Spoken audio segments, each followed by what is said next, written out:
Wake up, babe. New Cardio Games video is here. Hey guys, Kotyu Games here. Welcome back to my channel. We are back with more Idol Heroes content, and today I'm gonna share with you some tips and tricks about Flora'S Craft Workshop. A lot of people are asking me on Discord what is my strategy and what I'm doing daily in this game mode. Currently, we're on my main account, and as you can see, I'm slacking a little bit.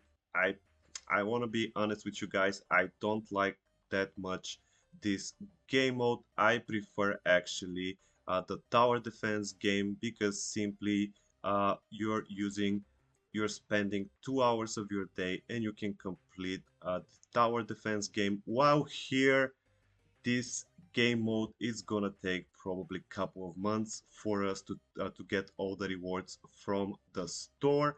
So as you can see, my main building is level 8. I've seen some of my guildmates already have main building level 12, 13, 14, even 15.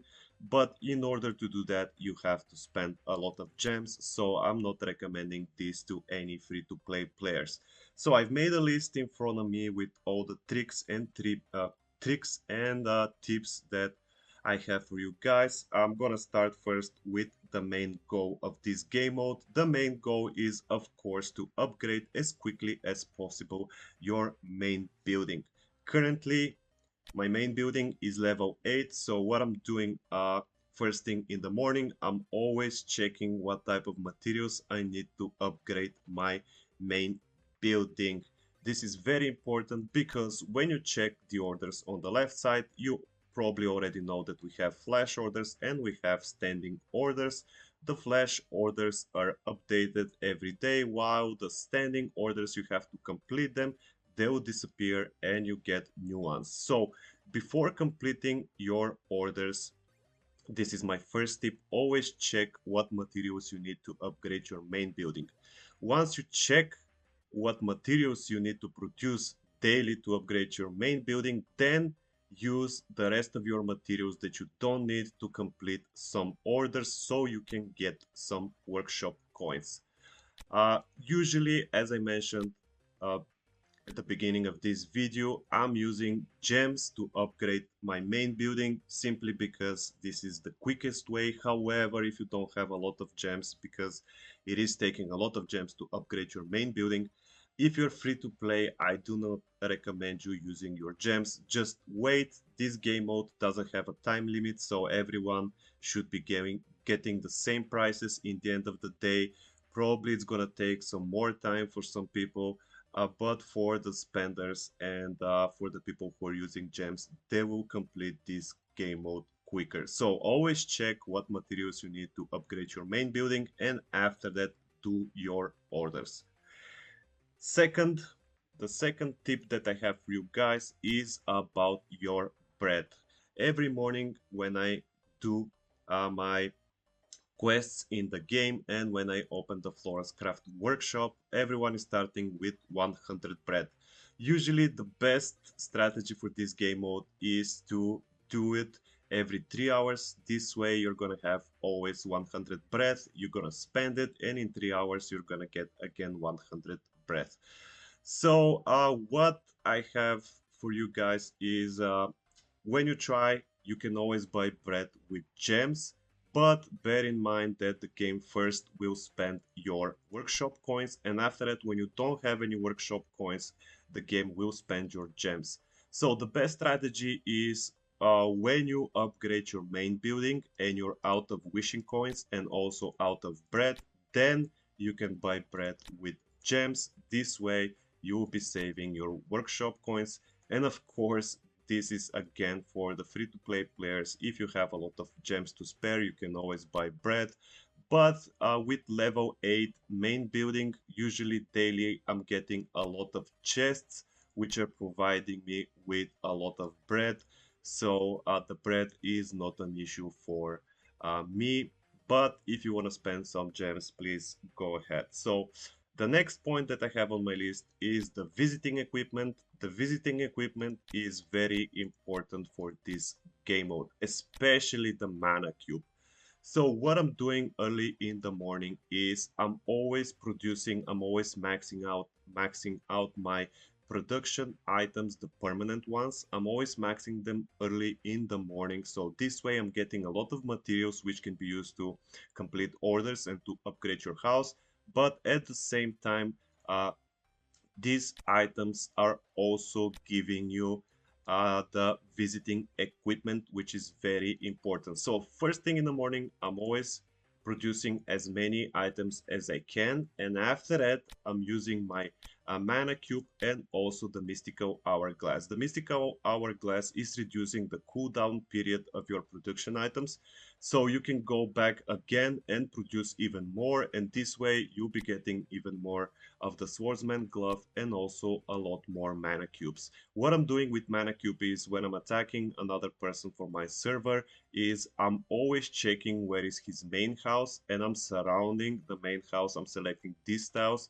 Most of the time I'm always hitting a production item, so I can steal a production item, I can combine it with mine. And by the way, when you combine two production items, the attempts for the day, or actually the attempts that you have left, are resetting, so you can produce even more things. So you have to make a strategy when you do this game mode early in the morning. Always use your production items, produce materials, and after that use your visiting equipment so you can refresh your cooldown period of your producing items. Also use the mana cube and the swordsman glove. Steal some items, some materials from your opponents, and do this all over again.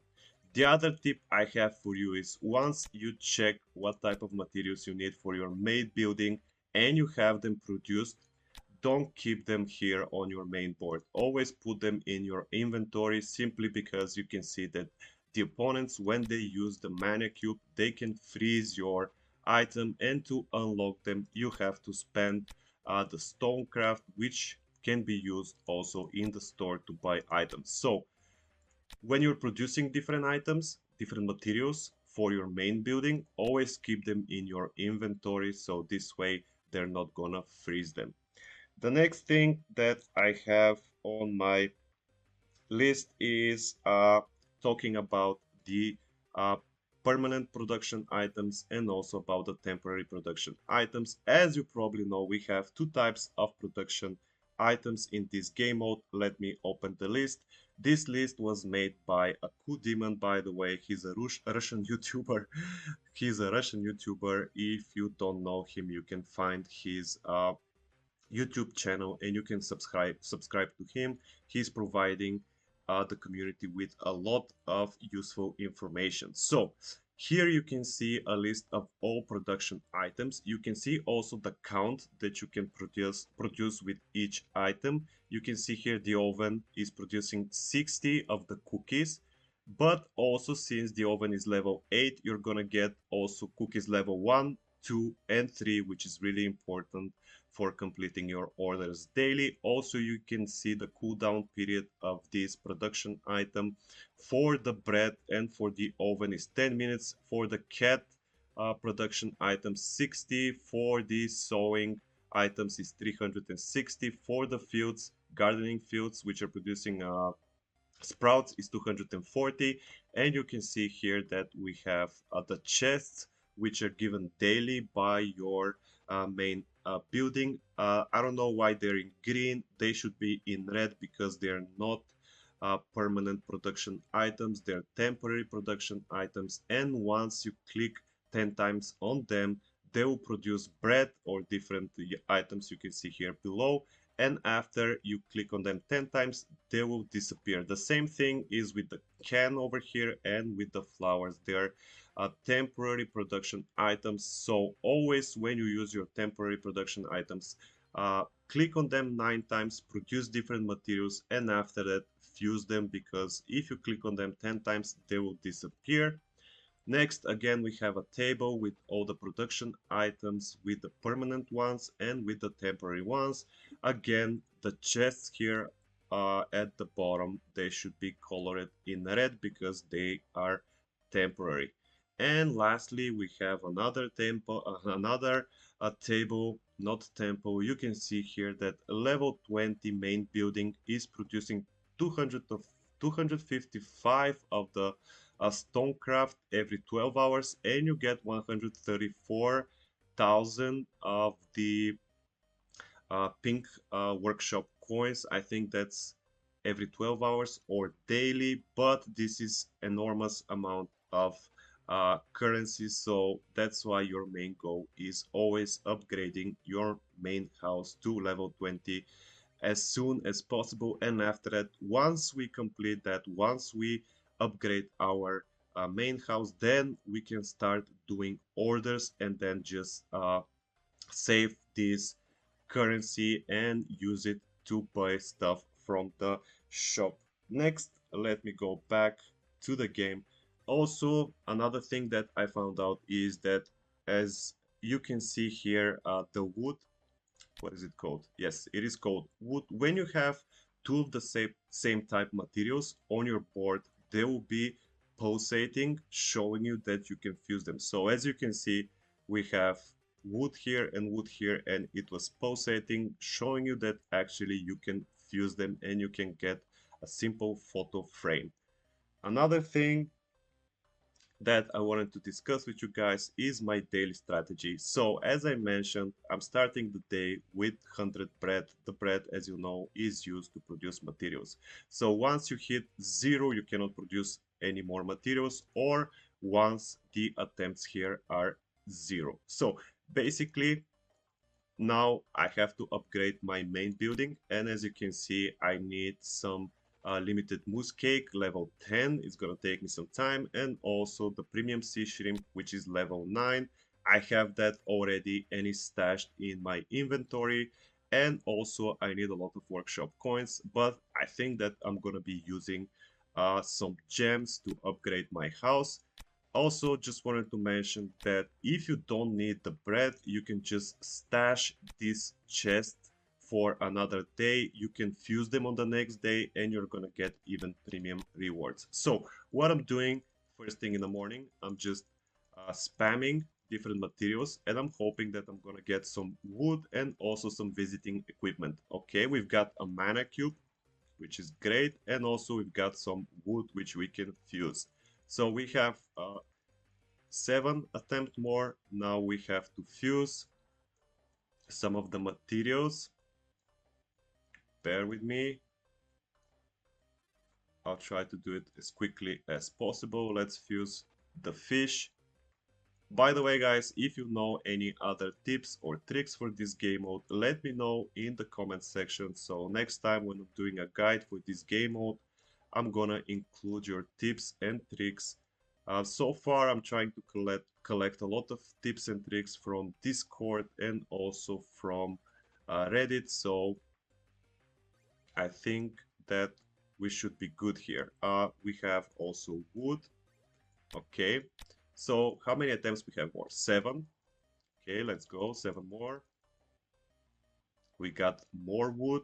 Okay, we can fuse now the frames.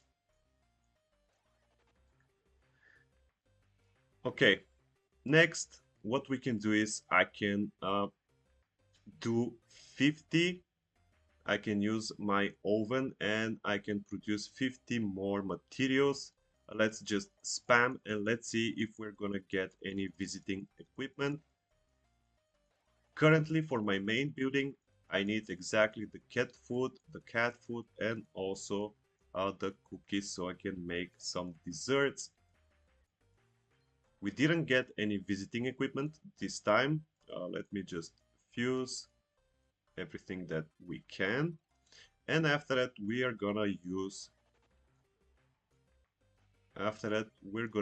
the mana cubes. Pizzas, I don't think we need pizzas currently, so let me just... Okay. So now we have the can. The can, as I mentioned earlier, is a temporary production item. You can see that you have 10 attempts, and once you use the can 10 times, it's gonna disappear. So always use it 9 times, produce tin foil, and after that just fuse it with another tin can. Let me see now.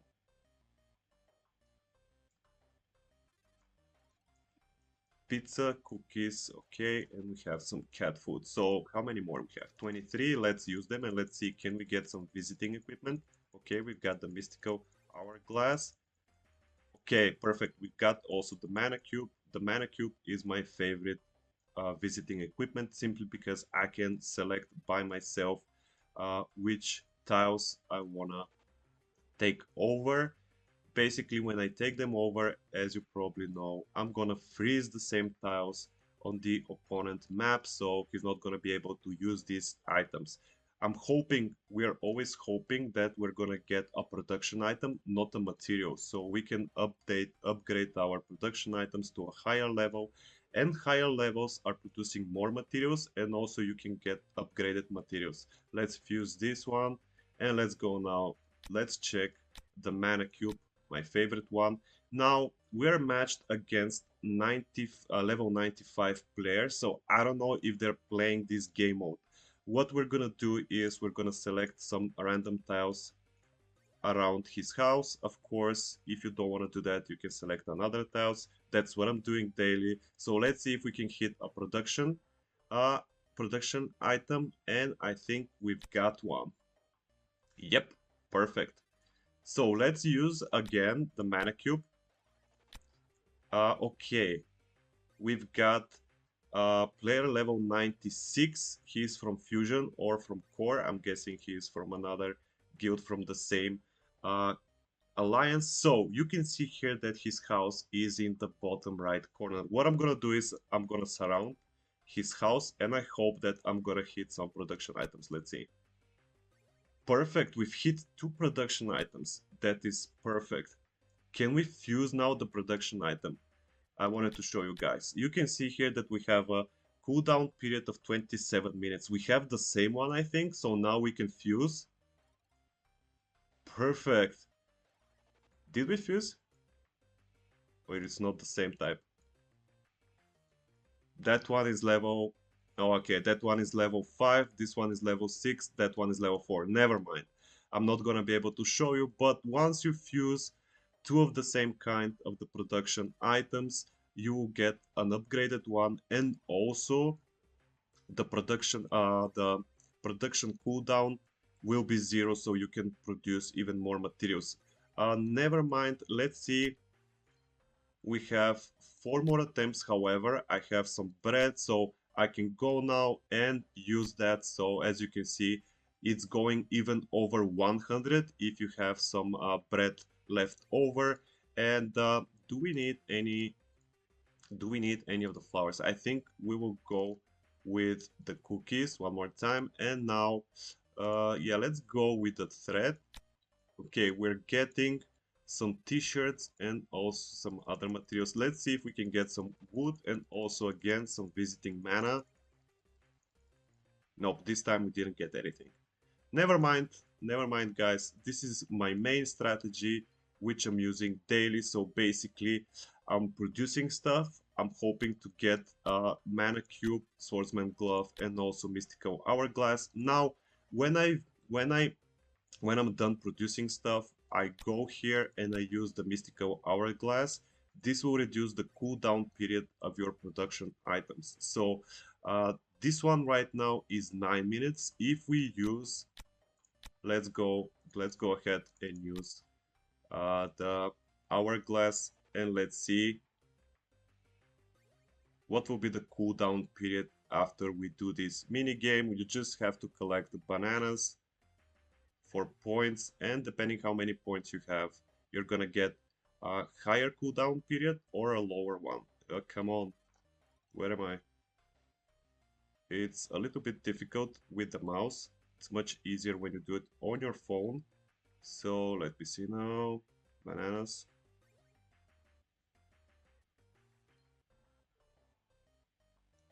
Okay, so our cooldown period is reduced by 10%. So I think it was that one. Yeah. Okay, it was this one. Now we have 16 seconds left and we can produce again stuff, which is pretty cool. So basically, first thing in the morning, I'm producing as many stuff as I can. I'm fusing them. checking again what I need to upgrade my main building. If I don't need the materials, I can do some orders here so I can get some workshop coin. Then I'm going and I'm attacking people from my server. I'm using my mystical hourglass, which is reducing the cooldown period. I'm producing again stuff. If I'm out of bread, I'm using my chests, and again I'm using the bread, and after that I'm repeating the same process over and over again.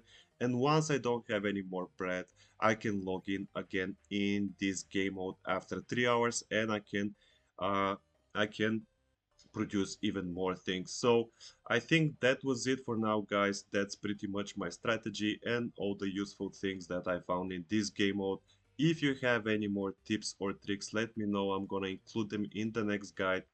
Please leave a comment under this video, and I'm hoping that this guide will help someone to speed up his process in this game mode and get his rewards as quickly as possible. So that was it for now, guys. Thank you very much for watching, and I'll see you in the next video. Bye bye for now.